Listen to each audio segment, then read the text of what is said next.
Krishna Prabhuji.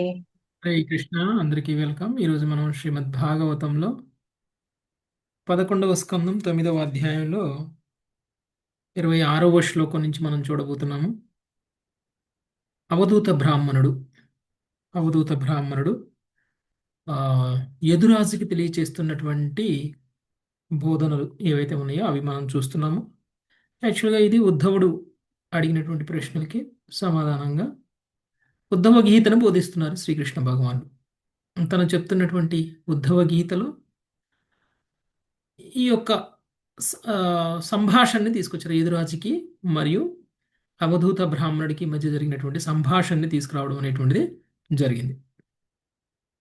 So ఈ సంభాషణలో 24 తత్వాల నుంచి, ఈ భౌతిక విశ్వంలో ఉన్నటువంటి 24 విషయాల నుంచి ఏ విధంగా మనం జ్ఞానాన్ని సముపార్జించవచ్చు, ఆ సముపార్జించినటువంటి జ్ఞానము ఏ విధంగా మనకి ముక్తికి సహకారం కాగలదు అనేటువంటిది మొత్తం తెలుసుకుంటున్నటువంటి విషయం. ఇప్పటి వరకు అనేక తత్వాల గురించి తెలుసుకున్నాం. ఇక చివరిగా ఆయన చెప్తున్నటువంటి తత్వం ఏంటంటే, తన శరీరం నుంచే తాను ఏం నేర్చుకుంటున్నాడు, తన శరీరం నుంచే తాను ఏమి తెలుసుకోవచ్చు, ఏ విధంగా తన శరీరమే తానుకు గురువుగా అవుతుంది అనేటువంటి విషయాన్ని కూడా చివరి తత్వంగా తెలియచేస్తూ ఉన్నారు ఆయన.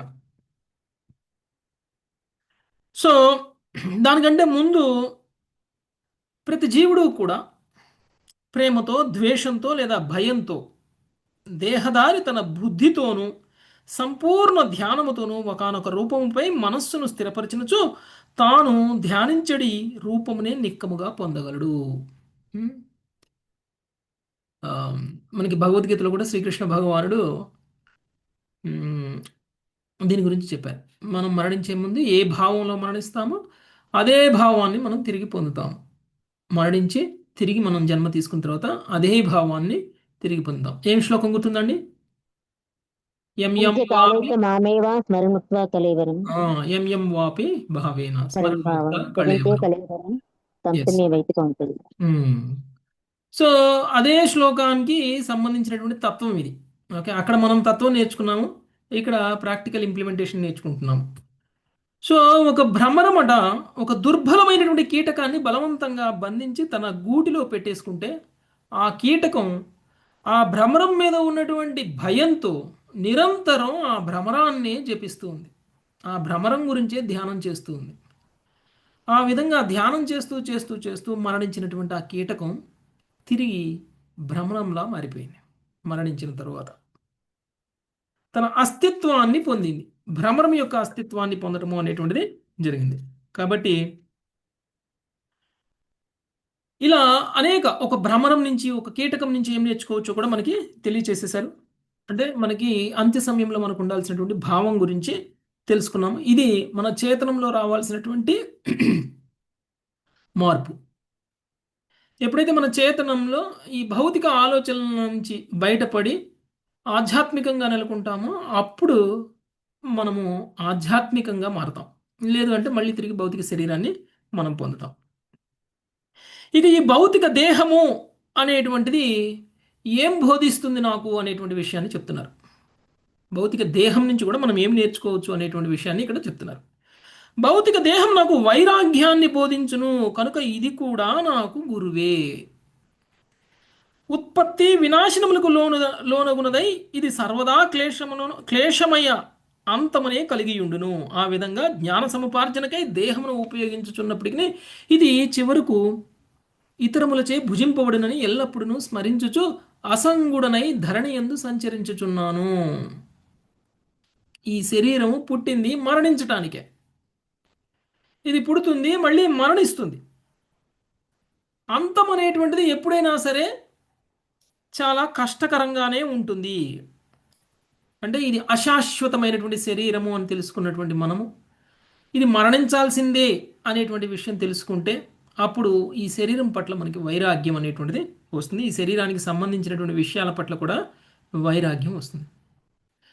భవిష్యత్తు గురించి ఒక్కసారి మనం ఆలోచించాలి. ఈ శరీరం ఏమవుతుంది? ఈ శరీరం కోసమే కదా మనం ఇన్ని కష్టాలు పడుతున్నాం, ఇన్ని బాధలు పడుతున్నాం.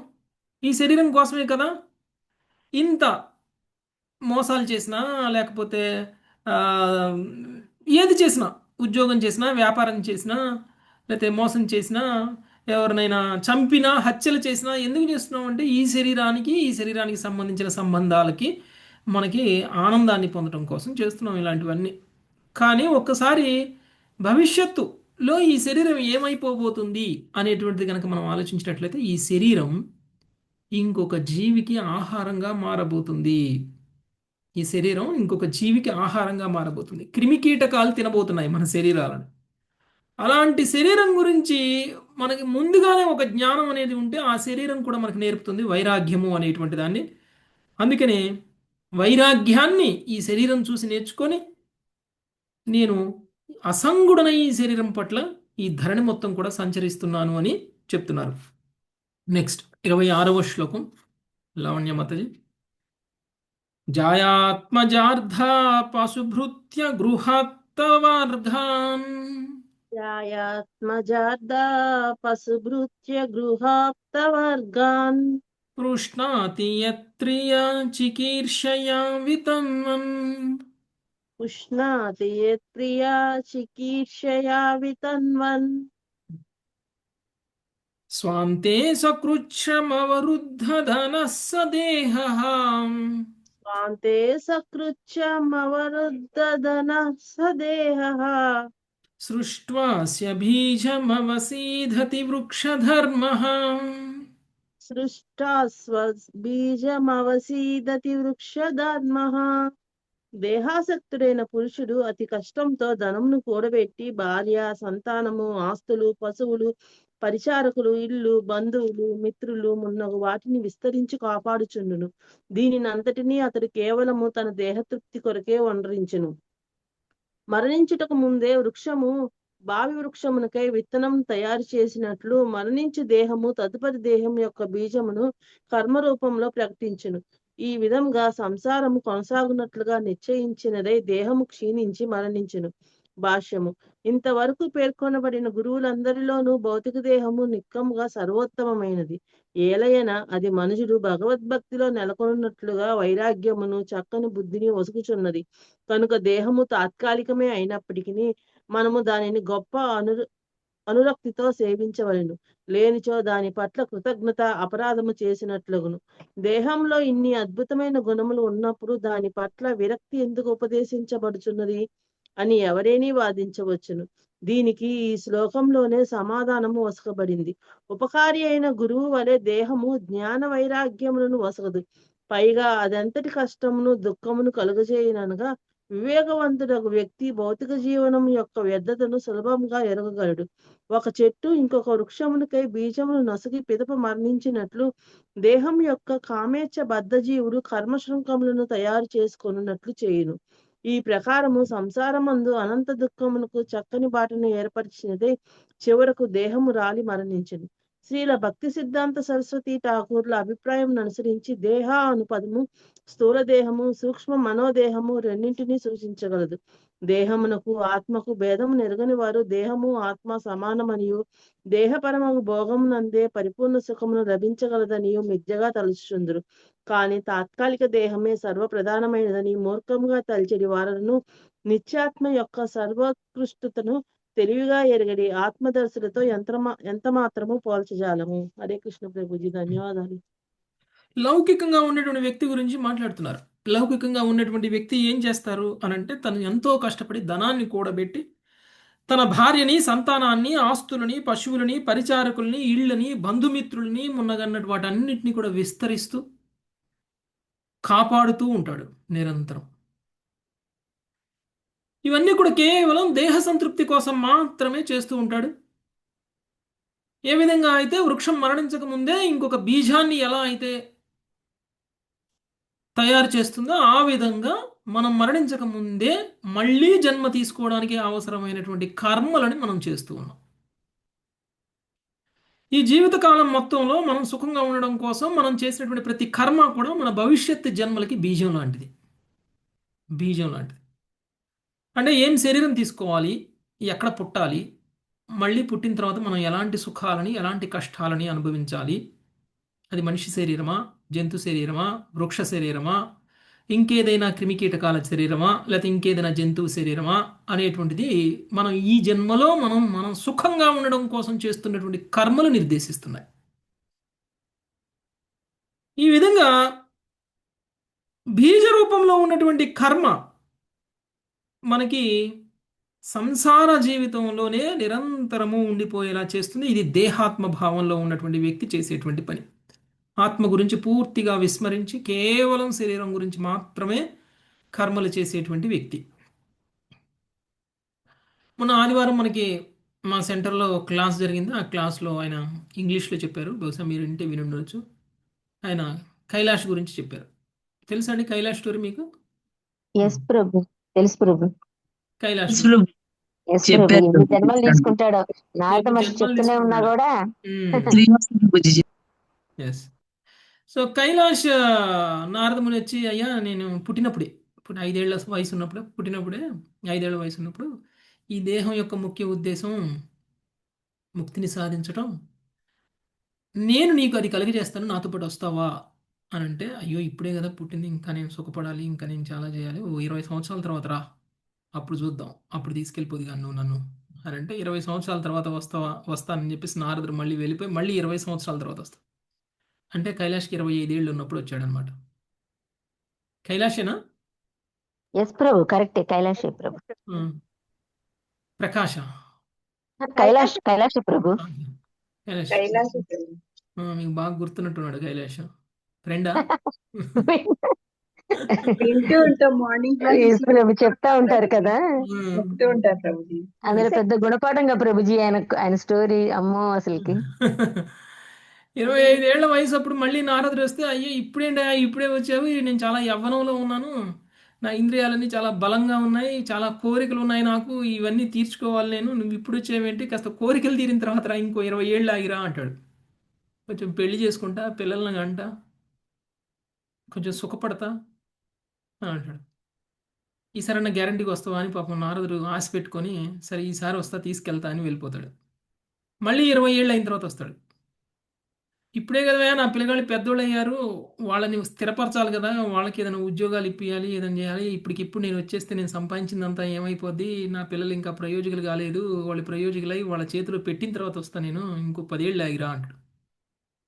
ఈ లోపల నేను రిటైర్ అయిపోతా, నా పిల్లగాళ్ళు కూడా సెటిల్ అవుతారు, అప్పుడు రా అంటే, సరే అని, ఈసారి గ్యారంటీకి వస్తావా? ఈసారి గ్యారంటీకి వస్తా. పాపం నారదుడు వెళ్ళిపోతాడు. నారదుడి పని ఏంటండి, ఎవరైతే వస్తా అంటారో వాళ్ళని పాపం ఫాలో అప్ చేసి మరీ తీసుకెళ్ళడానికి ట్రై చేస్తారు, మీలాగా శుద్ధ భక్తులు. ఆ? సరే మళ్ళీ 10 ఏళ్ల తర్వాత వచ్చేసరికి, అయ్యా ఇప్పుడు వచ్చేవండి, ఇప్పుడే కదా నాకు మనవాళ్ళు పుట్టారు, నా పిల్లలకి పెళ్ళయింది, వాళ్ళు మనవాళ్ళు పుట్టారు, కనీసంగా మనవాళ్ళతో కన్నాళ్ళు ఆడుకొని ఆ సంతృప్తిగా నేను వస్తాను, అప్పుడే ఎందుకు వచ్చావు, ఇంకొక 5-6 ఏళ్ళు ఆగిరా అన్నాడు. మళ్ళీ ఈసారి 5-6 ఏళ్ళు ఆగి వచ్చేసరికి తలుపు కొడతాడు నారదుడు వచ్చి. ఇంట్లో నుంచి ఒక తెల్ల చీర కట్టుకొని బయటకు వస్తుంది ఒక ఆమె. ఏంటమ్మా తెల్ల చీర కట్టుకొని వచ్చావు, ఏడి మీ ఆయన అంటే, పోయాడు పోయాడు లేడు. అరే నేను వచ్చిన దాకా ఉంటా అన్నాడు, నేను నచ్చితే తీసుకెళ్తా అన్నాను, నేను రాకముందే పోయాడా అంటే, పోయాడు అని చెప్తుంది. అప్పుడు వెనకాల వీధిలో నుంచి పరిగెత్తుకుంటూ కుక్కొచ్చి నారదుడిని పలకరిస్తుంది. ఉండవయ్యా, నేను ఇక్కడ కైలాష్ కోసం వచ్చావు, నువ్వు వచ్చి నన్ను లాగుతున్నావు, ఏంటి నీ గోల అంటే, నేనే కైలాష్ని అని చెప్తుంది ఆ కుక్క. సరే నాయన నువ్వు కైలాష్వి, సరే చూసావు కదా, ఏం చేస్తున్నావు ఇక్కడ అంటే, ఇల్లు నాదే, ఇక్కడే కాపాడుతున్నా నేను, దీనికి కాపలాగా ఉన్నాను నేను అని చెప్తాడు. సరే ఇప్పుడన్నా వస్తావా నాతో పాటు, ఇప్పుడన్నా వస్తే తీసుకొని పోతా అని అంటే, భలే ఉన్నావు, నేను చాలా చేయాల్సింది చాలా ఉంది, నా పిల్లలకి ఏమీ తెలియదు, నేనైతే ఆస్తులు కట్టించాను, దాన్ని కాపాడడం వాళ్ళకి ఏం తెలియదు, దొంగలు వస్తారు, వాళ్ళు వస్తారు, వీళ్ళు వస్తారు, అన్నీ తీసుకెళ్ళిపోతారు, నేను ఇక్కడే కాపలా ఉండి అన్నీ కాపాడాలి, కొన్నాళ్ళు ఆగిరా అని కుక్క శరీరంలో ఉండి కూడా ఉం? కుక్క శరీరంలో ఉండి కూడా అంటాడు. సరే ఎప్పుడు రమ్మంటావు అంటే, ఇంకొక 5 ఏళ్ళు ఆగిరా అంటాడు. ఇంకో 5 ఏళ్ళు ఆగి వస్తే నువ్వు నన్ను తీసుకెళ్ళచ్చు, అప్పుడు నేను గ్యారంటీకి వస్తా అంటాడు. సరే నేను 5 ఏళ్ళు ఆగి వచ్చేసరికి మళ్ళీ కుక్కగా మరణిస్తాడు. కుక్క ఉండదు, చచ్చిపోయింది. ఏంటమ్మా మీ ఇంట్లో కుక్క ఉండాలిగా, ఏమైంది అని అంటే, కుక్క లేదు ఏం లేదు, ఎప్పుడో చచ్చిపోయింది, సంవత్సరం అయింది చచ్చిపోయి, ఇప్పుడు కుక్క లేదు అంట. సరే అని పాపం నారదుడు వెళ్తూ ఉంటే పాము. పాము ఎదురవుతుంది.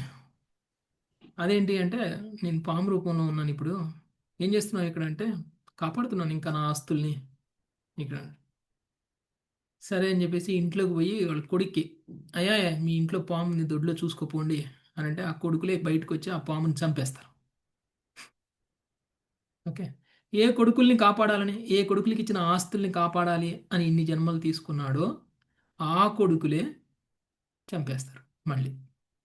ఇది ఒక లౌకికంగా ఉన్నటువంటి వ్యక్తి అనేక రకాల శరీరాలని తన కర్మల ద్వారా ఎలా పొందుతాడు అనేటువంటిది మనకి ఇక్కడ చెప్తున్నారు.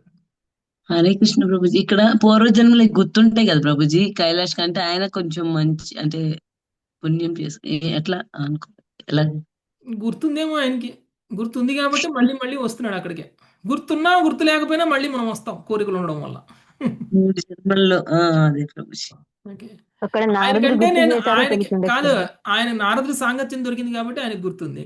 రెండోది ఆ రెండోది ప్రభుజీ రెండోది గుర్తు లేకపోయినా కానీ కుక్క కాబట్టి కాపలా కాడుతూ ఉంటాడు.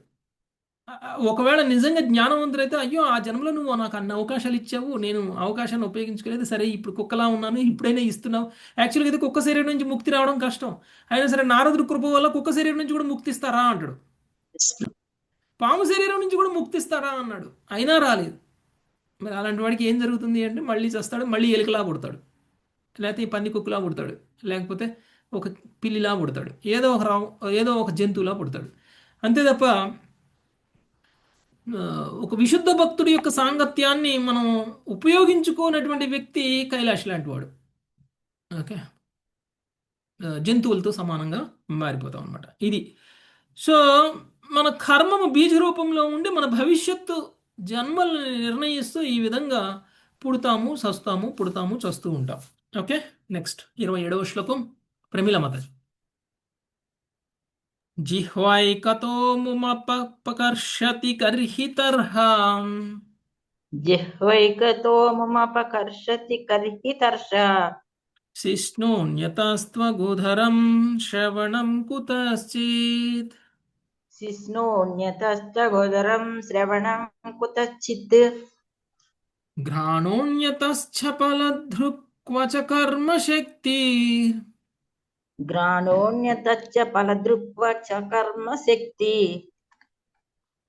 బాహ్యా సపత్న్యా ఇవ గేహ పతిం లునంతి. బాహ్యా సపత్నా ఇవ గేహ పతిం లునంతి. పలువురు పత్నులను కలిగిన పురుషుడు సతతము వారిచే పీడింపబడుచుండును, అతడే వారి పోషణకు బాధ్యతను వహింపవలసి వచ్చును. ఆ విధముగా ఆ వనితలందరూ తమ తమ స్వార్థమునికే యత్నించుచు అతని నిరంతరము భిన్న దిక్కులలో లాగుచుందురు. అట్లే భౌతికేంద్రియములు బద్ధజీవుని పీడించుచు పలు దిక్కులలో ఒకే మారు అతనిని ఆకర్షించుచుండును.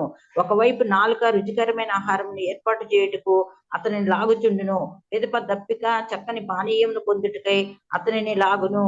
అదే సమయమున జన్నేంద్రియము సంతుష్టికై బొబ్బలు పెట్టుచుండును, స్పర్శేంద్రియము కోమలమైన కామ వస్తువులను కోరుచుండును. పూర్తిగా నిండనంత వరకు ఉదరము అతన్ని పీడించుచుండును. చెవులు మనోహరముగు శబ్దమును వినగోరును, నాసిక సుగంధమునికై ఉవ్విళ్ళూరుచుండును. కాగా చంచలమైన కళ్ళు మనోహర దృశ్యములను చూచుటకు ఘోషపెట్టుచుండును. ఈ విధముగా సర్వేంద్రియములు సంతుష్టిని కోరుచు జీవుని అన్ని దిక్కుల యందు ఆకర్షించును. భాష్యం. ఈ శ్లోకమును అవగతము చేసుకుని పిమ్మట మనుజుడు అనాసక్తిగా దేహ గురువునకు కేవలావసరములను మాత్రమే వసగవలనని శ్రీల విశ్వనాథ చక్రవర్తి ఠాకూర్లు పేర్కొండ్రి. అతి సరళమైన పద్ధతిలో అతడు దేహమును ఆరోగ్యముగాను చక్కగా పనిచేయున్నదిగాను ఉంచవలను. ఈ నామమాత్ర గురువు చేసేది సేవ యొక్క సారం ఇదియే. మనుజుడు దేహంను శ్రద్ధగా సేవింపగోరెనుచో అది బద్ధజీవుని చిత్తమును ఒక్క మారుగా అన్ని వైపులకు ఆకర్షించుననియు, ఆ విధముగా భగవంతుని తెలుసుకొనుటకు లేదా కనీసము శాంతిని పొందుటకు దేహదాసునికి అవకాశమే ఉండదనియు అతడు తప్పక తెలుసుకొనవలెను. హరే కృష్ణ ప్రభుజీ, దండత్ ప్రణామ్. నిజానికి మన ఇంద్రియాలే మన శత్రువులు అనేటువంటి విషయాన్ని చెప్పడానికి ఇంతకు ముందే చాలా ఉదాహరణలతో సహా చెప్పారు. ఉం? ఏ విధంగా లైట్ పురుగు లైట్కు ఆకర్షితమైపోయి చనిపోతుంది, ఏ విధంగా ఆమ్, ఏనుగు తన స్త్రీ ఏనుగును చూసి ఎలా ఆకర్షితమై చనిపోతుంది, ఉం? చాప ఎర్రకి ఇష్టపడి ఎలా మరణిస్తుంది, ఇలాంటివన్నీ మనం ఉదాహరణలు చూసాం కదా. తర్వాత జింక పిల్ల ఒక సంగీతానికి ఇష్టపడి ఏ విధంగా మరణిస్తుంది అనేటువంటి విషయాన్ని చూసాం. అంటే మన శరీరంలో ఉన్నటువంటి అన్ని ఇంద్రియాలు మన యొక్క శత్రువులు. మనం శత్రువులు వీళ్ళు అని గమనించినప్పుడు మనం ఎలా ఉంటామండి? శత్రువులతో ఎలా ఉంటాం మనం? చాలా జాగ్రత్తగా ఉంటాం, కంట్రోల్డ్గా ఉంటాం, దూరంగా ఉంది. ఎంటర్టైన్ చేయం కదా. ఎంటర్టైన్ చేయం, శత్రువులతో ఆడుకోం మనం పోయి. సాధ్యమైనంత వరకు వాడికి దూరంగా ఉండి, వాళ్ళకి దూరంగా ఉండి, వాళ్ళతోటి మనకి ఎలాంటి ఇబ్బంది కలగకుండా మనం చూసుకుంటాం. కానీ ఇక్కడ శత్రువులని భార్యలతో పోలుస్తున్నారు. ఒక వ్యక్తికి 10 మంది భార్యలు ఉన్నారనుకోండి, ఆ వ్యక్తి ఆ భార్యల సుఖాల కోసమే పనిచేస్తుంటాడు. ఒక భార్య నాకు ఇది కావాలంటుంది, ఇంకో భార్య నాకు అది కావాలి. ఒక భార్య ఉన్న వ్యక్తికి కోరికలను తీర్చడానికే జీవితం సరిపోవట్లా. అదే 10 మంది భార్యలు ఉంటే వాళ్ళ కోరికలన్నీ చాలా తీర్చాలి అని అంటే చాలా కష్టం. చాలా సాధ్యమవుతుందా? సాధ్యం కాదు. కాబట్టి జీవితం సరిపోదు ప్రభుజీ. ఒక జీవితం కాదు, 100 జీవితాలు సరిపోదు. అదే ప్రభుజీ. సో అది కృష్ణుడికి కాబట్టి సరిపోయింది. మనలాంటి వాళ్ళకి అది కుదరదు. కృష్ణుడికి 16,000 మంది ఉన్నా కానీ పెద్ద ప్రాబ్లం లేదు. అందుకనే ఆయన చూసి మనం ఇమిటేట్ భగవంతుడు చేయకూడదు, అనుకరించకూడదు. కాబట్టి ఇంద్రియాలు కూడా ఒక్కొక్క ఇంద్రియం ఒక్కొక్క వైపు లాగుతూ ఉంటుంది. అది లాగిన వైపు కల్లా మనం కంట్రోల్ చేయాలి, కానీ లాగిన వైపు కల్లా పోకూడదు. ఓకే, భార్య నాకు ఈరోజు ఒక చీర తీసురా, 5,000 చీర అంటే తీసుకొచ్చి ఇచ్చామనుకో, రేపు 10,000 చీర తీసురా అంటుంది. 10,000 చీర తీసుకొచ్చి ఇచ్చామనుకోండి, 20,000 చీర తీసురా ఉంటుంది. 20,000 చీర తీసుకొచ్చామనుకోండి, ₹1,00,000 నగలు తీసుకురమ్మంటుంది. ఎన్నెన్ని తీసుకొస్తాడు? ఎక్కడో ఒక చోట ఆపాలి కదా. ఇంకా చాలమ్మా, నాకు వచ్చే జీతం ఎంత, నీకు పెట్టే ఖర్చు ఎంత, నేను ఇంతే తేగలను, నేను ఇంత తేలేను, ఎప్పుడో ఒకసారి ఎక్కడో ఒక చోట ఆపలేదనుకోండి, కంట్రోల్ చేయలేదనుకోండి, ఏమవుతుంది? అప్పులు చేసి మరీ తీసుకురావాలి. సో తను తాను తాకట్టు పెట్టుకోవాలి, తను తాను అమ్మేసుకోవాలి, అప్పుడు మాత్రమే అది సాధ్యమవుతుంది. అలానే ఇంద్రియాలు కూడా ఎంతవరకు మనం ఎంటర్టైన్ చేయొచ్చు, ఎంతవరకు మనం ఇంద్రియాల కోరికలను తీర్చొచ్చు అని అంటే, మనల్ని మనమే నాశనం చేసుకునే అంతగా ఇంద్రియాల కోరికలను తీర్చేయకూడదు. కోరిన ప్రతిదాన్ని ఇచ్చేయకూడదు. ఏది మంచిది ఏది చెడ్డది అనేటువంటి విచక్షణని మనం కలిగి ఉండాలి. మనం దానికి బుద్ధిని కలిగి ఉండాలి. ఆ బుద్ధితో మనం ఆలోచించాలి. నోటికి ఐస్ క్రీమ్ తినాలనిపించింది కదా అని చెప్పేసి ఇప్పుడు ఐస్ క్రీమ్ తినడం మంచిది కాకపోయినా కానీ పోయి ఐస్ క్రీమ్ కొనుక్కొచ్చుకొని తినేయడం, లేకపోతే చాక్లెట్ కొనుక్కొచ్చుకొని తినేయడం, లేకపోతే తినకూడని టైంలో తినడం. అర్ధరాత్రులు తింటారు కొంతమంది. ఎప్పుడు ఏది కావాలనిపిస్తే అప్పుడు అది తినేస్తారు. దానివల్ల ఏమవుతుంది అని అంటే, మనకి తెలియకుండానే మన ఆరోగ్యాన్ని మనం పాడు చేసుకుంటున్నాం. నియంత్రణ లేకుండా మనం చేస్తున్నటువంటి ఇంద్రియ భోగం ఏదైతే ఉందో అది మన శారీరక మానసిక ఆరోగ్యాలని పాడు చేస్తూ ఉన్నాయి. సో కాబట్టి సర్వ ఇంద్రియాలని సంతుష్టిని కోరుచు జీవుడు అన్ని దిక్కుల యందును ఆకర్షించును. ఓకే, నెక్స్ట్ 28వ శ్లోకం సునీత మాతది. సృష్ట్వా పురాణి వివిధాన్య జయాత్మశక్త్యా పురాణి వివిధాన్య జయాత్మశక్త్యా వృక్షాన్ సరీసృప పశూన్ భగదంధశూకాన్ సరీసృప పశూన్ ఖగదంధశూకాన్ తస్తైరతుష్ట హృదయ పురుషం విధాయ తైరతుష్ట హృదయ పురుషం విదాయ బ్రహ్మావలోకదిషణం ముదమాపదేవః. అవలోకధిషణం ముదమాపదేవః. భావము: దేవదేవుడు తన మాయాశక్తిని విస్తరించిన వాడే బద్ధజీవులను నిలుపుటకు అసంఖ్యాకముగు జీవజాతులను సృష్టించెను. వృక్షములు, సరీసృపములు, పశువులు, పక్షులు, సర్పములు మొన్నగు రూపములను సృజించినను అతనికి హృదయమున సంతృప్తి కలగలేదు. పిదప అతడు పరతత్వమును ఎరుగుటకు తగిన బుద్ధిని బద్ధజీవునికి వసగడి మానవ రూపమును సృష్టించి మొదమందెను. భాష్యము. బద్ధజీవుని ముక్తిని సుగమము చేయుట కొరకే భగవంతుడు విశేషంగా మానవ రూపమును సృజించెను. కనుక మానవ జన్మను దురుపయోగపరచువాడు నరక మార్గమును ఏర్పరచుకొనును. పురుషత్వే చావిస్తరామాత్మ అని వేదములలో తెలుపబడినట్లు నిత్యాత్మను గురించి ఎరుగుటకు మానవ జన్మలో చక్కని అవకాశం ఉన్నది. వేదములు ఈ క్రింది విధములుగాను పలికినవి. Thank you Prabhuji. ఓకే, తాభ్యో ఇంకా ఉంది ప్రభుజీ. చదవండి చదవండి.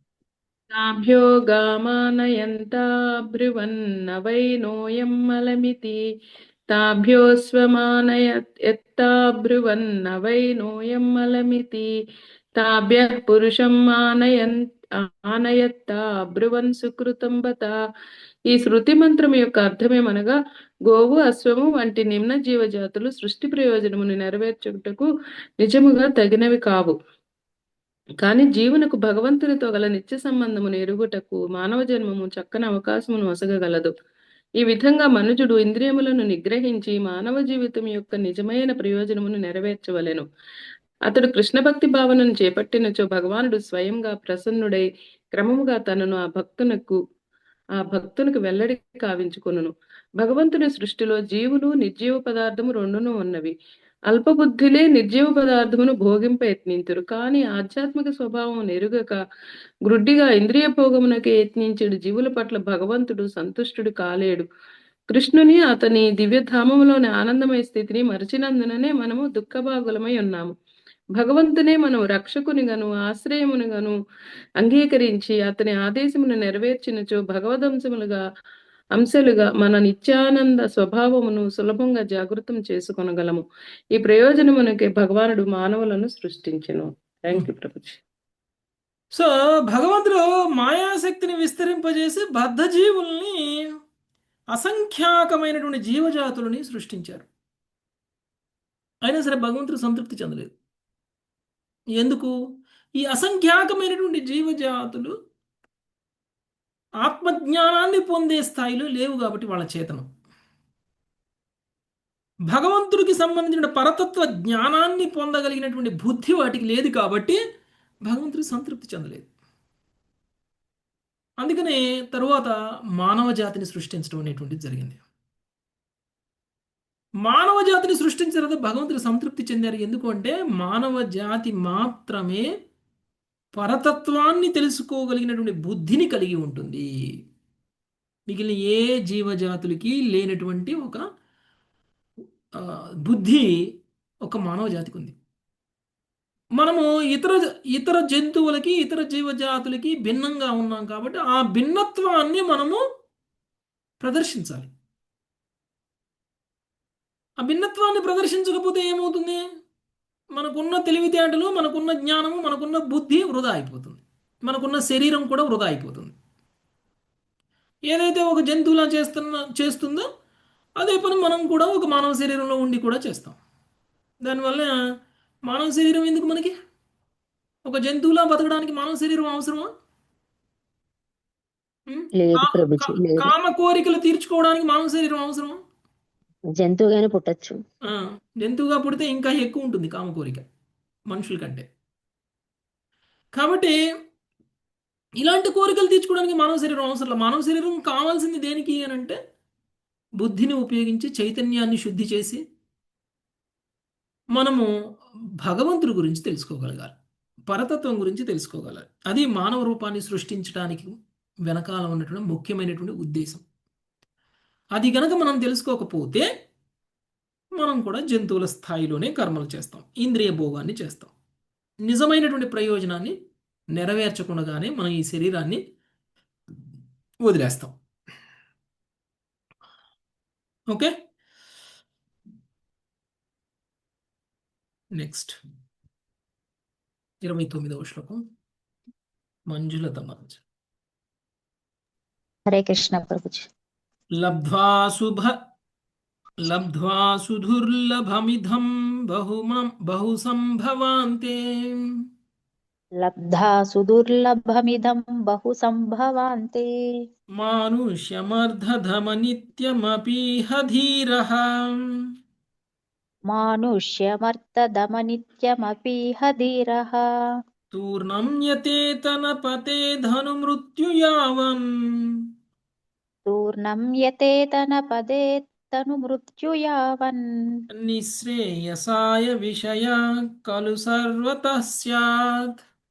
నిశ్రేయసాయ విషయః ఖలు సర్వతః స్యాత్. పలు జన్మ మృత్యువుల పిదప జీవుడు దుర్లభమైన మానవ జన్మను పొందును. అది తాత్కాలికమే అయినప్పటికీ పూర్ణత్వ సాధనకు అవకాశము నొసగగలదు. కనుక సదా మృత్యోన్ముఖమై యుండెడి తన దేహము పతనమై మరణించడి లోపలనే బుద్ధిమంతుడు చరమ జీవన పూర్ణత్వమునకై శీఘ్రమే యత్నించవలెను. ఇంద్రియ భోగము అత్యంత హేయమైన జీవజాతుల యందు లభించును. కానీ కృష్ణ భక్తి భావన కేవలము మానవునికే సాధ్యము కదా. భాష్యము. భౌతిక జీవితం అనగా నిరంతర జన్మ మృత్యువులని అర్థము. సరీసృపములు, కీటకములు, పందులు, కుక్కలు వంటి నీచ జీవజాతులను ఇంద్రియ భోగమునకు పుష్కలముకు అవకాశము కలిగి ఉన్నవి. ఇంటిలోని ఈగలను మైథునములో తలమునకలై ఉండి తమ సంఖ్యను త్వరితగతిని పెంచుకొనుచుండును. కానీ మానవ జన్మము పరతత్వము నెరుగుటకు జీవుని సమర్థుణ్ణి చేయును. అందువలన అది గంభీరముకు బాధ్యతతో నిండి ఉన్నది. విలువైన మానవ జీవితము శాశ్వతము కాదు కనుక సర్వోన్నత పూర్వతమకు కృష్ణ భక్తిని సాధించుటకు మనము అవసరమైన కార్యమును చేయవలసి ఉండును. మృత్యువు ఆసన్నమగుటకు పూర్వమే మనము మన నిజ స్వార్థగతి అయిన కృష్ణ భక్తిని శ్రద్ధతో చేయవలెను. కృష్ణ భక్తి మనుజుడు భగవద్భక్తుల సాంగత్యములోనే అనుభూతమొనర్చుకొనగలడు. వారి సాంగత్యము లేనిచో అతడు నిరాకార భావన వైపునకు ఆకర్షితుడయ్యేడి ప్రమాదము ఉన్నది. అది అతనిని పరతత్వము యొక్క భక్తియుక్త సేవ నుండి పతనము చెందునట్లు చేయును. లేదా పరతత్వము నేర్కుటలో కలిగిన వైఫల్యముచే నిరుత్సాహపడి తిరిగి అతడు మిథ్యాపూర్వకముకు ఇంద్రియ భోగస్థితికి చేరవచ్చును. సారాంశమేమనగా అనుభవజ్ఞులు ఆత్మజ్ఞులైన భక్తుల నిర్దేశములలో కృష్ణ భక్తి సాధనకే ఈ మానవ జన్మము ఉద్దేశింపబడినది. Thank you Prabhuji. హరే కృష్ణ. జన్మ మృత్యువుల పిదప జీవుడు దుర్లభమైనటువంటి మానవ జన్మను పొందును. అంటే మనకి మానవ జన్మ ఎప్పుడు వస్తుంది? ఒకసారి మరణించి 84 మళ్ళీ లక్షల జీవ 84 లక్షల జీవరాశులు మొత్తం ఒక సైకిల్ అయితే వస్తుందన్నారు కదా. అలా ఏం లేదు. 84 లక్షల సార్లు పుట్టి చనిపోతేనే మానవ శరీరం వస్తుందని ఏం లేదు. 84 లక్షల రకాల జీవరాశుల్లో ఎన్నో కొన్ని జన్మలు మనం తీసుకొని తిరిగి మానవ శరీరం రావచ్చు. ఓకే, మనకి 84 లక్షల ఆప్షన్స్ ఉన్నాయి. 84 లక్షల రకాల శరీరాల ఆప్షన్స్ ఉన్నాయి. ఎందులోకి వెళ్ళాలి అనేది మనం ఈ జన్మ పూర్వ జన్మలో చేసిన కర్మలు నిర్ధారిస్తాయి. మనం కొంచెం కర్మలు తక్కువ చేసాం. ఇప్పుడు మనం అందరం ముక్తి సాధించే అంత అర్హత ఉన్నటువంటి వ్యక్తులం అయితే కాకపోవచ్చు. ఓకే, అలా అని అందరూ మానవ జన్మనే పొందుతారు అనే గ్యారంటీ కూడా లేదు. కృష్ణ భక్తి భావంలోకి రాకపోతే మాత్రం గ్యారంటీ తక్కువ మానవ జన్మను పొందుతారని. కృష్ణ భక్తి భావంలో ఉన్నటువంటి వ్యక్తి మాత్రం ఈ జన్మ కూడా మళ్ళీ తిరిగి మానవ జన్మను గ్యారంటీగా పొందుతాడు. తిరిగి తన భక్తిని కంటిన్యూ చేస్తాడు. అలా లేకపోతే కనుక మనం ఏదో ఒక జీవరాశుల జన్మలు తీసుకుంటాం. ఇప్పుడు మనకి 5-6 రకాల కోరికలు, 10 రకాల కోరికలు ఉన్నాయనుకోండి. కళ్ళతోటి, ముక్కుతోటి, చెవులతోటి, నోటితోటి, శరీరంతో అన్నిటితోటి ఎంజాయ్ చేయాలి అని అనుకున్నాం అనుకోండి. మళ్ళీ తిరిగి మానవ జన్మ పొందే అర్హత మనకి లేదనుకోండి. ఎందుకంటే మానవ జన్మలోనే అన్ని ఇంద్రియాలతోటి చాలా బలంగా ఎంజాయ్ చేయగలరు. కానీ మానవ జన్మ పొందే అర్హత మనకి లేదనుకోండి. అప్పుడు ఏం చేస్తాం? ఏదో ఒక జంతువు రూపంలోనో, ఏదో ఒక పక్షుల రూపంలోనో, ఏదో ఒక కోతుల రూపంలోనో, లేకపోతే పాముల రూపంలోనో మనం పుడతాం. ఏ జంతువు రూపంలో పుట్టినా కానీ ఒక కోరికనే తీర్చుకోగలుగుతాం. ఎందుకంటే ఆ జంతువుకి ఆ ఇంద్రియమే బలంగా ఉంటుంది. కళ్ళతో ఎంజాయ్ చేయాలనుకున్నప్పుడు కళ్ళకు సంబంధించిన ఏదైనా జంతువు ఉంటే ఆ జంతువు రూపంలోనే పుడతాము. ఆ జంతువు అయిపోయిన తర్వాత మళ్ళీ ఇంకొక కోరికతోటి ఇంకొక జంతువుగా పుడతాం. మనకున్న కోరికలన్నీ తీర్చుకోవడానికి, మనం చేసినటువంటి కర్మ ఫలితాలను అనుభవించడానికి అవసరమైనటువంటి నిర్ధారింపబడినటువంటి ఎన్ని శరీరాలను మనం తీసుకోవాలో అన్ని శరీరాలను తీసుకొని త్యజించి చివరికి మళ్ళీ మానవ జన్మను పొందుతాం మనం. ఓకే, మానవ జన్మ కంటే ముందు ఒక గోవు జన్మ, లేకపోతే కోతి జన్మ, కోతి జన్మ, లేకపోతే గోవు జన్మ, లేకపోతే పులి జన్మ. ఈ మూడిట్లో ఏదో ఒక జన్మ మనకు కనుక వచ్చేసింది అని అంటే ఆ నెక్స్ట్ జన్మ మానవ జన్మ అవుతుంది. అంటే ఇది కొంతమందికి ఒక 5-6 జన్మల తర్వాత రావచ్చు, కొంతమందికి నెక్స్ట్ జన్మే మానవ జన్మ కావచ్చు, ఈ జన్మ మానవ జన్మే నెక్స్ట్ జన్మ మానవ జన్మ కావచ్చు, కొంతమందికి 1,00,000 జన్మల తర్వాత మానవ జన్మ కావచ్చు, కొంతమందికి 84 లక్షల రకాల జన్మలు తీసుకున్న తర్వాత నా మానవ జన్మ రావచ్చు. చెప్పలేం ఎవడి కర్మ ఎలా ఉందో దాని ప్రకారం వస్తుంది. అంటే ఎంత అరుదైనటువంటి మానవ జన్మ ఇది కదా, అంత సామాన్యంగా ఈజీగా సులభంగా దొరికే జన్మ కాదు ఇది. ఎంతో కష్టపడితే ఎన్నో జన్మలు ఎత్తితే ఎన్నో శరీరాలు మారిస్తే ఈ శరీరం వచ్చింది. పుట్టక పుట్టక ఒక్క పిల్లాడు పుడితే ఎంత ప్రేమగా ఎంత గారాభంగా పెంచుకుంటామండి మనం. ఎన్నో వ్రతాలు నోములు నోస్తే పుట్టిన పిల్లల్ని ఎంత గారాభంగా పెంచుకుంటాం కదా. అలానే ఈ శరీరం కూడా ఎన్నో వ్రతాలు ఎన్నో నోములు నోస్తే వచ్చింది ఈ శరీరం. దాన్ని ఎంత జాగ్రత్తగా చూసుకోవాలి, దాన్ని ఎలా వాడుకోవాలి మనం. ఎస్ ప్రభు. సో అలా కాకుండా మనము అత్యంత హేయమైన జీవజాతుల యందు మనకి జన్మ లభించే విధంగా ఉండకూడదు. అంటే కృష్ణ భక్తి భావంలోకి రావాలి. కృష్ణ భక్తి భావంలో ఉన్నటువంటి వాడికే మానవునికే ముక్తి అనేటువంటిది సాధ్యమవుతుంది. ఓకే, మానవునికి మాత్రమే కృష్ణ భక్తి భావన సాధ్యమవుతుంది. మిగిలిన ఏ జీవజాతులకి కృష్ణ భక్తి భావన సాధ్యం కాదు. మీరు హరే కృష్ణ మహామంత్రాన్ని నేను చెప్తే నా తర్వాత మీరు రిపీట్ చేయండి అంటే హరే కృష్ణ కృష్ణ కృష్ణ హరే హరే హరే రామ హరే రామ హరే రామ రామ రామ రామ హరే హరే హరే. నేనంటే మీరు కూడా అంటారు. అదే నేను పోయి కుక్క ముందు అన్నాను అనుకో అంటదా? నేను పోయి ఒక పంది ముందు నిలబడి నేను హరే కృష్ణ మహామంత్రం చెప్పాను అనుకోండి, పంది అంటుందా హరే కృష్ణ మహామంత్రం? లేదు ప్రభుజీ. వినడం కూడా చేస్తుందో లేదో మనకు తెలియదు. అనమైతే అనదు, అనాలనిపించినా అనదు. అది ఎంత గొప్పగా నాలా మాట్లాడాలి అనే ప్రయత్నం చేసినా కానీ అది బహు అనే అంటది. అంతకు మించి దానికి మాటలు కదా. మనం మాట్లాడుతుంటే చూసి ఆహా మీలాగా నేను కూడా మాట్లాడాలి అని నోరు తెరిచి మాట్లాడబోయింది అనుకోండి, ఏమొస్తుంది శబ్దం? బహుబోవే వస్తుంది, ఏదన్నా బహుబోవే. దాని గుణాన్ని బట్టి వస్తుంది ప్రభుజీ. ఏ జంతువు అయితే ఆ జంతువుకు సంబంధించిన శబ్దమే వస్తుంది. కాబట్టి కొన్ని ఇతర జీవరాశులకి సాధ్యం కాదు. ఓకే, దాన్ని మనం గమనించాలి. మానవుడికి సాధ్యమైనది ఇతర జీవరాశులకి సాధ్యం కాదు. మనము జపం చేయగలం, అది జపం చేయలేదు. మనము భాగవతం చదవగలం, అది భాగవతం చదవలేదు. మనం కృష్ణలీలల్లో ఉన్నటువంటి రసాన్ని ఆస్వాదించగలం, అది ఆస్వాదించలేదు. మనం కృష్ణ భక్తి భావంలోకి రాగలం, అవి రాలేవు. ఇది సత్యం, నమ్మినా నమ్మకపోయినా. ఓకే, అన్ని జంతువులు అన్ని మానవులు అందరూ ఒకటే, అందరినీ ప్రేమించాలి అని చెప్పే వాళ్ళందరికీ మనం తెలియజేయాల్సింది ఏమిటి అని అంటే జంతువే, మనిషే. జంతువుకి కొన్ని పరిమితులు ఉన్నాయి, మనిషికి కూడా కొన్ని పరిమితులు ఉన్నాయి.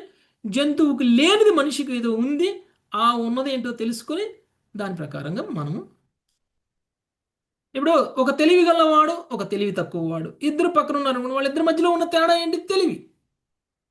వాడు తెలివి గలవాడు నేను తెలివిని ఉపయోగించను అని అన్నాడు అనుకోండి, ఇద్దరికి ఏం తేడా లేదు. నీకు ఉండి వేస్ట్, వాడికి లేక ఒకటే, నీకున్నా ఒకటే, వాడికి లేకపోయినా ఒకటే. అదే నీ తెలివితేటలతోటి నువ్వు ఇంకా నీ భవిష్యత్తులో కెరీర్లో వృద్ధి చెందావు అనుకోండి, వీడికి తెలివితేటలను ఉపయోగించుకున్నాడు అని అంటాం. అట్లనే నేను జంతువులానే ఉంటాను, నాకు తెలివితేటలు ఉన్నాయి అయినా నాకు వద్దు అని అన్నాం అనుకోండి, నీ కర్మ అంటాం కదా. సో మనకు ఉన్నాయి కానీ ఉపయోగించాలి కదా.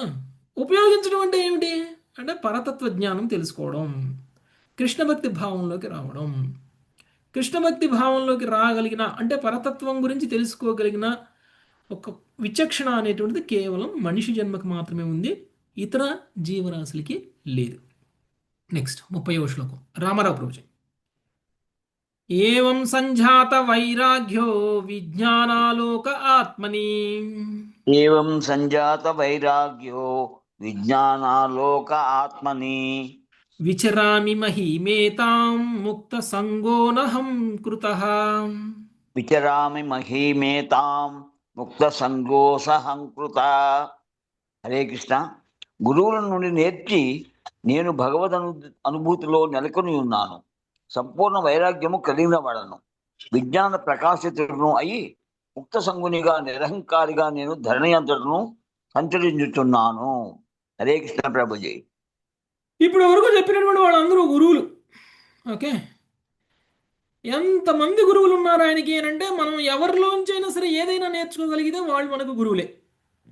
అది ఏ క్రిమి కీటకమైనా, లేకపోతే ఏ జంతువు అయినా, లేకపోతే మనిషి శరీరమైనా, లేకపోతే భౌతిక తత్వమైన, పంచభూతాలైనా, ఎవరైనా సరే మనకు గురువులు అవుతారు. ఎప్పుడు ఎప్పుడంటే మనం వినమ్రమైన శిష్యులుగా మారిపోయినప్పుడు, అప్పుడు మనం చూసే ప్రతిదీ కూడా మనకు గురువే అయిపోతుంది. అందుకని ఈయన అంటున్నాడు, నేనేదో సంచరిస్తున్నాను పని పాట లేని వాళ్ళలాగా అని అనుకుంటున్నారేమో. లేదు, నేను అనుక్షణం ప్రతి తత్వం నుంచి పరతత్వ జ్ఞానాన్ని నేర్చుకుంటున్నాను, వైరాగ్యాన్ని నేర్చుకుంటున్నాను నిరంతరం తిరుగుతూ. అందుకనే ఈయన అవధూత అయ్యారు కదండి. అవధూత ఒక చోట ఉంటారా? అవధూత ఒక్క చోట ఉండరు, తిరుగుతూ ఉంటారు. సో విజ్ఞాన ప్రకాశితుడును అయి ముక్త సంగునిగా నిరహంకారిగా నేను ధరణి అందంటను సంచరించుచున్నాను. ఇది ఆధ్యాత్మిక జ్ఞానంలో అల్టిమేట్ అన్నమాట. ముక్త సంగుడు, నిరహంకారి, మనకున్నటువంటి అహంకారాన్ని కోల్పోయి ముక్త సంగుడు అంటే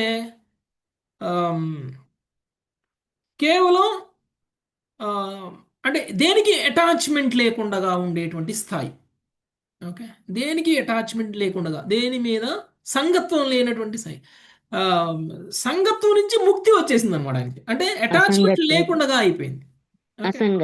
అసంగత్వం, ముక్త సంగత్వం. ముక్త సంగుడు అంటే అసంగిగా, అసంగత్వంతో అని అర్థం. ఓకే, సో ఆ విధంగా ధరణి మొత్తం కూడా సంచరిస్తూ ఉన్నారు. నెక్స్ట్ 31 శ్రీదేవి మాతది. నహ్యేకస్మాత్ గురోర్జ్ఞానం సుస్థిరం స్యాత్ సుపుష్కలం. నహ్యేకస్మాత్ గురోర్జ్ఞానం సుస్థిరం స్యాత్ సుపుష్కలం. బ్రహ్మైతదద్వితీయం వై గీయతే బహుదర్శిభిః. బ్రహ్మైతదద్వితీయం వై గీయతే బహుదర్శిభిః. పరతత్వము అద్వితీయమైనను ఋషులు అతనిని పలు రీతులలో వర్ణించిరి కనుక ఒక గురువు నుండియే మనుజుడు సుస్థిరమైన లేదా సంపూర్ణమైన జ్ఞానమును పొందలేకపోవచ్చును. భాష్యము. శ్రీధర స్వామి ఈ శ్లోకముపై ఇట్లు వ్యాఖ్యానించిరి. మనిషికి పలువురు గురువులు అవసరమనేది మాటకు నిక్కముగా వివరణము అవసరమై ఉన్నది. ఏలయన గతం నందు ఋషులందరూ పలువురు గురువులను ఆశ్రయించక కేవలము ఒక్క గురువునే స్వీకరించి ఉండిరి.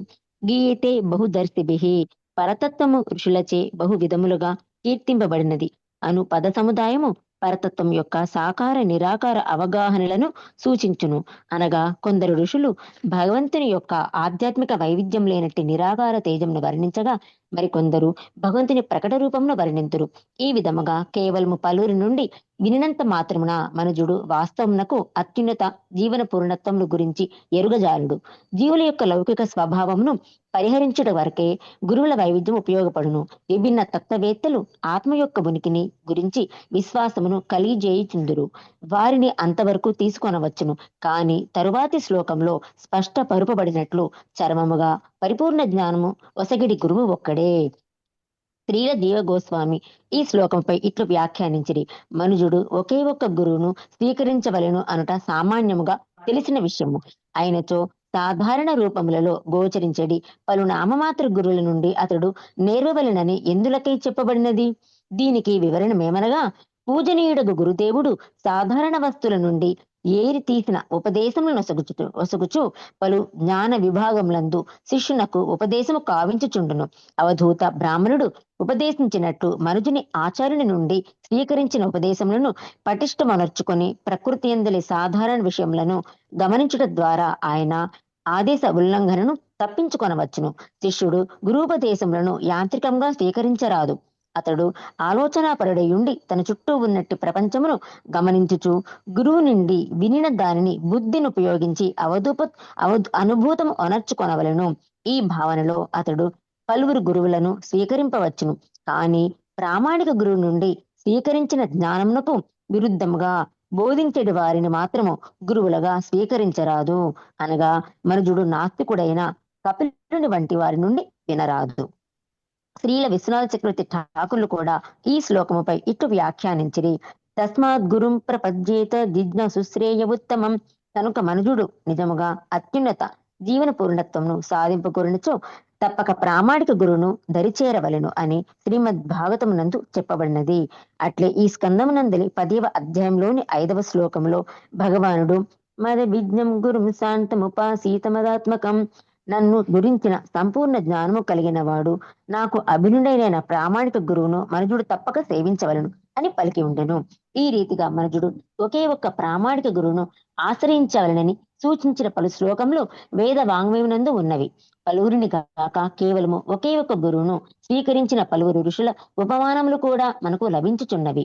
కనుక యథార్థం ఏమనగా మనము ఒకే ఒక్క ప్రామాణిక గురువును స్వీకరించి ఆయన నుండి జపము నిమిత్తము మంత్రమును గ్రహింపవలెను. నిశ్చయముగా నేను కూడా ఈ నియమములను పాటించుచు నా గురుదేవుని అర్చించుచున్నాను. అయినను ఆచార్యోపాసనలో మనుజుడు మంచి చెడు ఉపమానముల సహాయమును తీసుకొనవచ్చును. మంచి నడవడిక ఉపమానములను దర్శించడం ద్వారా అతడు భక్తిలో దృఢతరుడు కాగలడు. ఇక చెడు ఉపమానములను గాంచుట ద్వారా అతడు హెచ్చరిక చేయబడి ప్రమాదములను తప్పించుకొనును. ఈ ప్రకారము అతడు పలు సాధారణ వస్తువులను గురువులుగా అనగా ఆధ్యాత్మిక పురోగతికై ముఖ్యమైన ఉపదేశములను ఒసగడి శిక్షా గురువులు భావింపవచ్చును.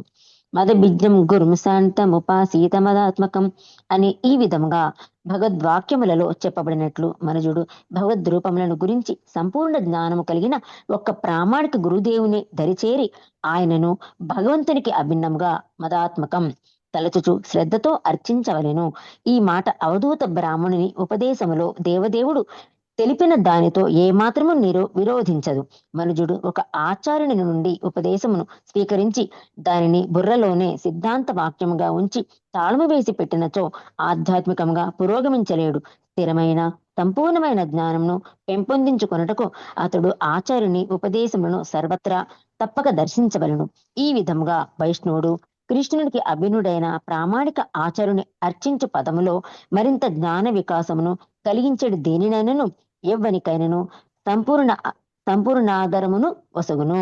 బ్రాహ్మణునిచే పేర్కొనబడిన పలువురు గురువులలో కొందరు భావార్థ ఉపదేశమునొసగగా మరికొందరు వ్యతిరేకార్థ ఉపదేశమును ఒసగిరి. పింగళ వేశ్య, గాజులు తీసేసిన కుమారి మంచి నడతకు ఉపమానములు కాగలరు. కాగా అదృష్టహీనమైన కపోతములు మూర్ఖమగు తేనెటీగ ఏ స్వభావమునకు దూరముగా ఉండవలనో దానికి ఉపమానములు కాగలవు. ఈ రెండు సందర్భములలోనూ మనుగుని ఆధ్యాత్మిక జ్ఞానము ఎంతయో వృద్ధి చెందగలదు. కనుక మద విజ్ఞం గురుం శాంతముపాసీతమదాత్మకం భాగవతము 11.10.5 అనేది భగవద్వాక్యములకు విరుద్ధముగా అయ్యేడి రీతిలో ఈ శ్లోకమును తప్పుగా అర్థము చేసుకొనరాదు. Thank you Prabhuji. Hare Krishna. Hare Krishna. So పరతత్వము అద్వితీయమైనను ఋషులు అతన్ని పలు రీతులలో వర్ణించిరి. కనుక ఒక్క గురువు నుండియే మనుషుడు సుస్థిరమైన లేదా సంపూర్ణమైన జ్ఞానమును పొందలేకపోవచ్చును. ఓకే, యాక్చువల్గా ఇక్కడ చెప్పినటువంటి విషయం చాలా చిన్న విషయం. ఓకే, ఒకే విషయాన్ని చెప్పారు. పరతత్వం అనేటువంటిది అనేక రకాలుగా మనకు అనుభూతం అవుతుంది. మనకి ప్రభుపాదుల వారు చెప్తున్నట్లు, శ్రీమద్ భాగవతంలో చెప్పబడినట్లు పరతత్వాన్ని కొంతమంది పరమాత్మగా, కొంతమంది నిరాకార బ్రహ్మంగా, కొంతమంది సాకార రూపమైనటువంటి శ్రీకృష్ణ భగవానుడిగా అనుభూతం చేసుకుంటారు. అలానే కొంతమంది ఆత్మే పరమాత్మ అనుకునేవాళ్ళు, కొంతమంది శరీరమే దేవుడు అని అనుకునేవాళ్ళు, కొంతమంది ప్రకృతే దేవత అనుకునేవాళ్ళు, దేవుడు అనుకునేవాళ్ళు, కొంతమంది రాయి రప్పను కూడా దేవుడు అని అనుకునేవాళ్ళు, లేకపోతే కొంతమంది గొప్ప వ్యక్తుల్ని దేవుళ్ళు అని అనుకునేవాళ్ళు చాలామంది ఉన్నారు. ఓకే, అంటే పరతత్వాన్ని అనుభూతం చేసుకోవడానికి అనేక విధాలు ఉన్నాయి, అనేక సిద్ధాంతాలు ఉన్నాయి. ఇవన్నీ చెప్పేవాళ్ళు చాలామంది ఉన్నారు. ఇక్కడ ఎవరో ఒకళ్ళని ఆశ్రయిస్తే సరిపోదు, అందరినీ ఆశ్రయించి మనం పరతత్వం దగ్గర వరకు అర్థమయ్యేలాగా మనం వెళ్ళాలి అనేటువంటి విషయాన్ని ఆయన చెప్తున్నాడు. అందుకనే ఈయన వీళ్ళందరినీ కూడా గురువులుగా తీసుకున్నారు. ఇంతమందిని 24 మందిని గురువులు తీసుకున్నారు. కానీ దీన్ని మనం కనుక సరిగా అర్థం చేసుకోకపోతే ఈ ఒక్క శ్లోకమే మనకు ప్రమాదకరం అవుతుంది. అందుకనే మనకి భాష్యం కూడా చాలా గొప్పగా, చాలా వివరంగా, చాలా పెద్దగా ఇచ్చారు. ఓకే, మనకి గురువు భగవంతుడి దగ్గరికి చేర్చేటువంటి వాడు ఒక్కడే గురువు. మనకి 100 మంది గురువులు ఉండకూడదు, 100 మంది గురువులు అవసరం లేదు. మనకు ఒక దీక్షా గురువు ఉండాలి.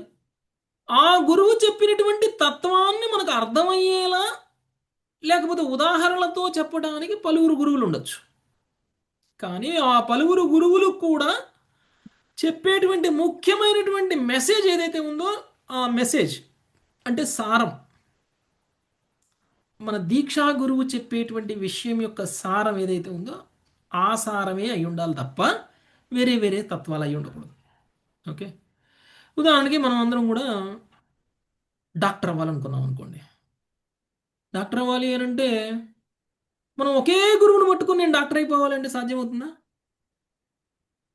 లేదు ప్రభుజీ. 10th క్లాస్లో 6 సబ్జెక్టులు ఉంటాయి. 6 సబ్జెక్టులకి 6 టీచర్లు ఉంటారు కదా. మళ్ళీ 8th క్లాస్కి వెళ్ళేసరికి కింది నుంచి వచ్చేసరికి 8th క్లాస్లో 6 టీచర్లు మళ్ళీ వేరుగా ఉంటారు. ప్రతి క్లాస్లో వేరు వేరు టీచర్లు ఉంటారు. ప్రతి క్లాస్లో మనం నేర్చుకునే సబ్జెక్టులు వేరు వేరుగా ఉంటాయి. అంటే ఒక్కొక్క స్థాయిలో ఒక్కొక్క సబ్జెక్టు ఒక్కొక్క స్థాయిలో నేర్చుకుంటూ ఉంటాం. లెక్కలే తీసుకుంటే లెక్కలు 6వ తరగతి లెక్కలు, 7వ తరగతి లెక్కలు, 8వ తరగతి లెక్కలు, 9వ తరగతి లెక్కలు, 10వ తరగతి లెక్కలు వేరు వేరుగా ఉంటాయి. చెప్పడానికి అన్ని లెక్కలే, మ్యాథ్స్ అంటాం అంతే. కానీ స్థాయి వేరుగా ఉంటుంది, దాని స్టాండర్డ్ వేరుగా ఉంటుంది, చెప్పే టీచర్లు కూడా మారుతారు. ఈ విధంగా మన స్థాయి పెరుగుతున్న కొద్దిగా మన టీచర్ మారుతూ ఉంటాడు. వీళ్ళందరూ మనల్ని ఎక్కడికి తీసుకెళ్తారు? మనం చదవాలి అనుకున్నటువంటి మెయిన్ కోర్స్ ఎక్కడికైతే ఉందో ఆ కోర్స్ దగ్గరికి తీసుకెళ్తారు. ఈ పలువురు గురువుల సహాయంతో మనం చేరాలి అనుకున్న దగ్గరికి చేరగలగాలి. నేను మెడిసిన్ చదవాలి కానీ నా గురువు నాకు ఇంగ్లీష్ చెప్తాడు, లిటరేచర్ అని అన్నారు అనుకోండి, అవుతుందా మెడిసిన్? కాదు. సో మన టార్గెట్ ఏంటో ఆ టార్గెట్కి సంబంధించినటువంటి సబ్జెక్టులకు సంబంధించిన వేరే వేరే టీచర్లు మనం ఫాలో అయితే తప్పు లేదు. అలా కాకుండా నేను మెడిసిన్ చదవాలి కానీ నేను మాత్రం ఇంగ్లీష్ టీచర్ దగ్గరికి, హిందీ టీచర్ దగ్గరికి వెళ్తాను అంటే కుదరదు, అది అవ్వదు. కాబట్టి ఇక్కడ మనం భగవంతుడి యొక్క ప్రేమను పొందాలి, ఇది మన లక్ష్యం. భగవంతుడి యొక్క ప్రేమను పొందాలి అనేటువంటిది లక్ష్యం అయినప్పుడు దాన్ని ఇచ్చే వాళ్ళే మనం ఇతరులో చాలా మందిని గురువులుగా స్వీకరించవచ్చు తప్ప, అంటే మనం ఒకే ఒక్క దీక్షా గురువుని పొందాలి, ఆ దీక్షా గురువు యొక్క నిర్దేశంలోనే మనం సాధన చేయాలి, ఆ దీక్షా గురువు యొక్క నిర్దేశంలోనే సలహాలు ఇచ్చేటువంటి వాళ్ళు, ఆయన మెసేజ్నే మనకి పాస్ చేసేటువంటి వాళ్ళు, అర్థమయ్యే చెప్పేలాంటి వాళ్ళు చాలామంది మనకు ఉండొచ్చు. ఇప్పుడు అవధూత బ్రాహ్మణుడు 24 మంది గురువులను పొందారు. వీళ్ళందరూ దీక్షా గురువులు కాదు. కొంతమంది బెస్ట్ ఉదాహరణలు అయితే, కొంతమంది వరస్ట్ ఉదాహరణలు. కొంతమంది నుంచి ఏం చెయ్యాలో తెలుసుకోవచ్చు, ఇంకొంతమంది నుంచి ఏం చెయ్యకూడదో తెలుసుకోవచ్చు కదా. నాకు ఏం చెయ్యకూడదో చెప్పేవాళ్ళు కూడా గురువే, ఏం చెయ్యాలో చెప్పేవాళ్ళు మాత్రమే కాదు గురువు. ఇక్కడ చూస్తే పింగళ కథ నుంచి మనం పాజిటివ్గా పింగళలా ఉండాలి. పింగళ ఎలా అయితే ఆధ్యాత్మికంగా పురోగమించిందో అలా పురోగమించాలి కదా. అదే తేనెటీగ కథ చూస్తే తేనెటీగలా ఉండకూడదు. లేదా ఒక పావురం కథ చూసాం మనం కదా, ఒక పావురం కథను చూసి మనం ఏం నేర్చుకోవాలంటే పావురంలా ఉండాలని నేర్చుకోకూడదు. పావురం ఎలా ఉందో అలా ఉండడం గురించి కాదు. అంటే కొన్నిటిని చూస్తే ఏం చేయకూడదో తెలుస్తుంది, కొన్నిటిని చూస్తే ఏం చేయాలో తెలుస్తుంది. ఈ విధంగా అనేక మంది గురువులను ఆయన పొందాడు.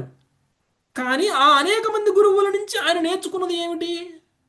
వైరాగ్యం, భగవంతుడి పట్ల ఎక్కడ చూసినా భగవంతుడు కనిపించేలా, ఎవరిని చూసినా భగవంతుల్లో యొక్క అంశగా చూడగలిగేలా, లేదా ఎవరిని చూసినా కానీ నేను భగవంతుడి యొక్క సేవకుడిని తాను గుర్తు తెచ్చుకునే విధంగా అందరినీ గురువుగా భావించాడు. అంటే ఆయన అంతిమ లక్ష్యం మారుతుందా గురువులను పలువురిని పొందినా కానీ? లేదు ప్రభుజీ. ఇక్కడ మనకి 24 ఉదాహరణలు చెప్పిన 24 మంది గురువులు చెప్పిన ఒక్కొక్కరు ఒక్కొక్క టైపు గురువులు. కానీ వీళ్ళందరి నుంచి నేర్చుకున్న విషయం ఏంటి అంటే ఒకటే,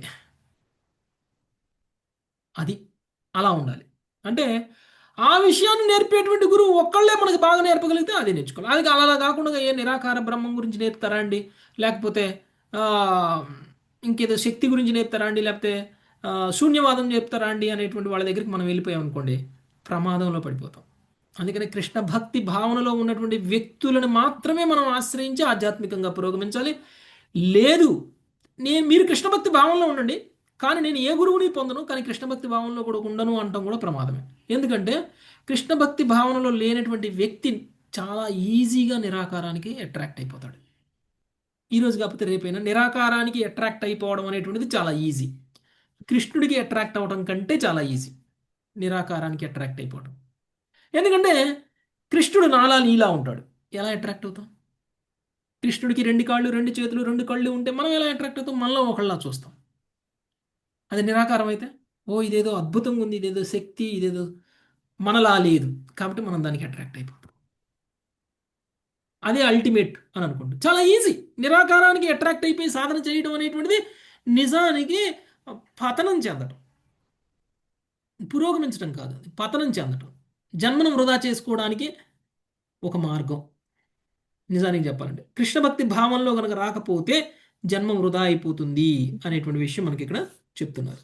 ఓకే, కాబట్టి ఎంతమంది గురువులున్నా చెప్పాల్సిన విషయం ఒకటే, మన భగవంతుడి పట్ల ప్రేమ, భగవంతుడితో మనకు ఉన్నటువంటి సంబంధాన్ని పునఃస్థాపించడం. ఇది చేయగలిగిన వాళ్ళే ఒక్కళ్ళ గురువు ఉన్నా చాలు, లేదంటే ఇతర గురువుల సహాయంతోటైనా ఆ విషయాన్ని నేర్చుకునే విధంగా మనకు గురువుల్ని పొందాలి. నెక్స్ట్ 32వ శ్లోకం మంగతాయర్ మాతాజీ. శ్రీ భగవానువాచ హరే కృష్ణ. శ్రీ భగవానువాచ ఇత్యుక్త్వా స యధుం విప్ర తమామస్మంత్ర్యగభీరధీ ఇత్యుక్త్వా సయదుం విప్రస్థ మామస్త్యగవీరధిః వందితస్వర్చితో రాజ్ఞా యయౌ ప్రీతో యథాగతం. వందితః సర్చితో రాజ్ఞా యయో ప్రీతో యథాగతం. దేవదేవుడు పలికెను. ఈ విధముగా యదురాజుతో పలికిన బ్రాహ్మణుడు అతనిచే వర్ణితుడు. పూజితుడనే అంతరమున ప్రీతి చెందెను. పిమ్మట సెలవు కైకొని అతడు వచ్చిన రీతిగానే వెడలిపోయాను. హరే కృష్ణ. జై ప్రభుపాద్. భాష్యము. అవధూత బ్రాహ్మణుడు వాస్తవమునకు భగవదవతారమైన దత్తాత్రేయుడని శ్రీధర స్వామి శ్రీమద్ భాగవతం నుండి నిదర్శనం నొసగిరి. భాగవతము 2.7.4 నందు ఇట్లా చెప్పబడినది. యత్పాద పంచ సరాగ విత్రదేహో యోగద్దిమాపురభయం యద్హైహయద్యాహ. ఆ భగవాన్ని చరణకమలముల కరుణచే పలువురి యదు హైవహాయాదులు భౌతిక ఆధ్యాత్మిక పదములు రెండింటినీ పొందినంతగా పరమ పవిత్రులైరి. దత్తాత్రేయుని చరణ కమల స్పర్శచే యదు పునీతుడైరని ఈ శ్లోకము పేర్కొనుచున్నది. అట్లే ప్రస్తుత శ్లోకము వందితో సర్విజ్ఞతో రాజ్ఞ సర్విచ్చితో రాజ్ఞ యదురాజు బ్రాహ్మణుని పాదపద్మములను అర్పించినని తెలుపుచున్నది. ఈ విధముగా శ్రీధర స్వామి వారి అభిప్రాయం అనుసరించి అవధూత బ్రాహ్మణుడు స్వయముగా భగవంతుడే. ఈ విషయము శ్రీల విశ్వనాథ చక్రవర్తి ఠాకూర్లచే ధృవపరచబడినది. హరే కృష్ణ. ప్రభుజీ దండవత్ ప్రణామ్. ఓకే, హరే కృష్ణ. శ్రీధర స్వామి విశ్వనాథ చక్రవర్తి ఠాకూర్లు ఇద్దరు చెప్తున్నటువంటి విషయం ఏమిటి అని అంటే, ఈ అవధూత బ్రాహ్మణుడు ఎవరో కాదు, దత్తాత్రేయుడు. ఓకే, దత్తాత్రేయుడు అంటే భగవంతుడే బ్రాహ్మణుడుగా అవతరించారు.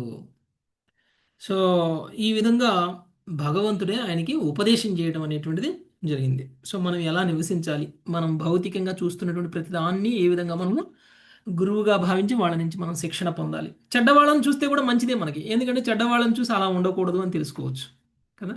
సో ఆ విధంగా ఓకే.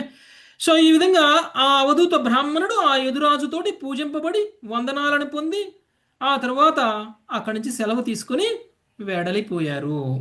నెక్స్ట్ 33వ శ్లోకం శేషరత్నం మాతాజీ. అవధూతవచ శ్రుత్వా పూర్వేషాం నః సపూర్వజః అవధూతవచః స్మృత్వా పూర్వేషాం నః సపూర్వజాః సర్వసంఘ వినిర్ముక్తః సమచిత్తో బభూవః. సర్వసంగ వినిర్ముక్తః సమచిత్తో బభూవః. ఉద్ధవ, మన పూర్వులకు పూర్వజనుడైన యదురాజు అవధూతల పలుకులను వినినంతన సర్వసంగముక్తుడేను. ఆ విధముగా అతని చిత్తం ఆధ్యాత్మిక స్థితిలో సమభావంతో స్థిరపడెను. భాష్యము. ఇచ్చట భగవానుడు తన వంశంను అనగా యదువంశమును ప్రశంసిస్తున్నాడు. ఏలైనా ఆ వంశములోనే గొప్ప ఆత్మ దుర్షులైన రాజులు పలువురు జన్మించి ఉండేది. యదురాజు అవధూత బ్రాహ్మణుని రూపము నందున్న దత్తాత్రేయునిచే జ్ఞానము పడిసెను. కేవలం భగవంతుడి సృష్టిని దర్శించడం ద్వారా చిత్తమును వైరాగ్య స్థితిలో నెలకొల్పిమని అవధూత బ్రాహ్మణుడు రాజుకు బోధించెను. శ్రీమద్ భాగవతం నందు భౌతికముకు సమస్తము నుండి వైరాగ్యమును ఏకాదశ స్కందములోని 9వ అధ్యాయమునకు కృపా కృష్ణమూర్తి శ్రీ శ్రీ ఏసీ భక్తి వేదాంత స్వామి ప్రభుపాదుల వారి వివమ్ర శిష్య ప్రథమకు భాష్యము సమాప్తం. హరే కృష్ణ ప్రభుజీ. దండత్ ప్రమాణాలు. హరే కృష్ణ.